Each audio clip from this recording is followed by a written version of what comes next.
Σε μια χώρα μακρινή, ανάμεσα σε καταπράσινα λιβάδια και χρυσαφένια βουνά, ζούσε ένας δράκος διαφορετικός από όλους τους άλλους. Τον έλεγαν Άσπαρ και δεν ήταν ούτε τρομακτικός ούτε βίαιος. Ήταν ένας δράκος γεμάτος καλοσύνη που αγαπούσε να φροντίζει τα ζώα του δάσους και να φυτεύει λουλούδια. Όμως υπήρχε κάτι που τον έκανε να τρέμει από φόβο. Ο ήχος από τις καμπάνες.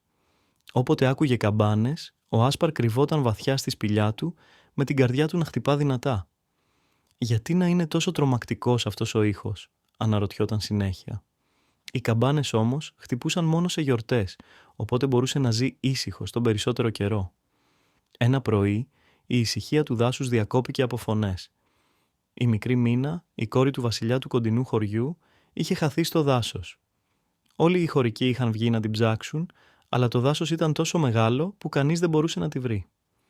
Όταν ο Άσπαρ άκουσε την είδηση από έναν σπουργίτη, αποφάσισε να βοηθήσει.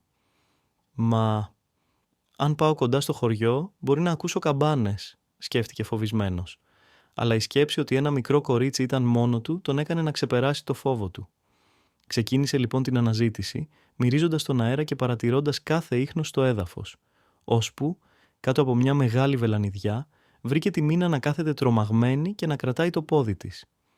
«Μην ανησυχείς, μικρή μου», είπε ο Άσπαρ με τη γλυκιά, βαθιά φωνή του. «Θα σε πάω πίσω στον μπαμπά σου». Η Μίνα, αν και φοβήθηκε αρχικά, κατάλαβε γρήγορα ότι ο Άσπαρ ήταν φιλικός. Ανέβηκε στην πλάτη του δράκου και άρχισαν να πηγαίνουν προς το χωριό. Όσο πλησίαζαν, άκουγαν τους χωρικούς που φώναζαν το όνομά της. Και τότε... «Γκλιν γκλον!» Οι καμπάνες του χωριού άρχισαν να χτυπούν. Ο Άσπαρ πάγωσε. Ένιωσε τα πόδια του να τρέμουν και μια επιθυμία να τρέξει πίσω στο δάσος τον κυρίευσε. Όμως η Μίνα τον έσφιξε δυνατά.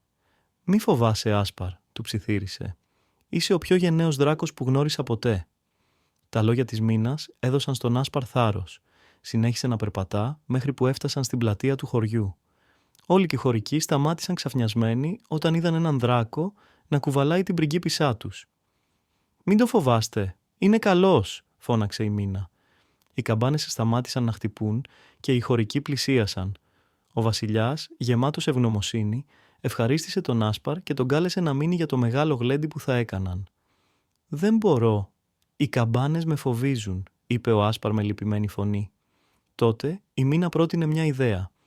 «Ας του δείξουμε ότι οι καμπάνες δεν είναι κάτι τρομακτικό, ας παίξουμε μια γλυκιά μελωδία». Έτσι, οι μουσικοί του χωριού έφτιαξαν μια απαλή μελωδία με τις καμπάνες.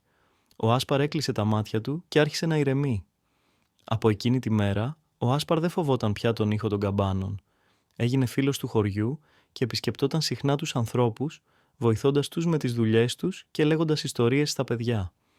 Και κάθε φορά που οι καμπάνες χτυπούσαν, ο Άσπαρ χόρευε χαρούμενα στην πλατεία, αποδεικνύοντας ότι ακόμα και οι μεγαλύτεροι φόβοι μπορούν να ξεπεραστούν με λίγη αγάπη και υποστήριξη.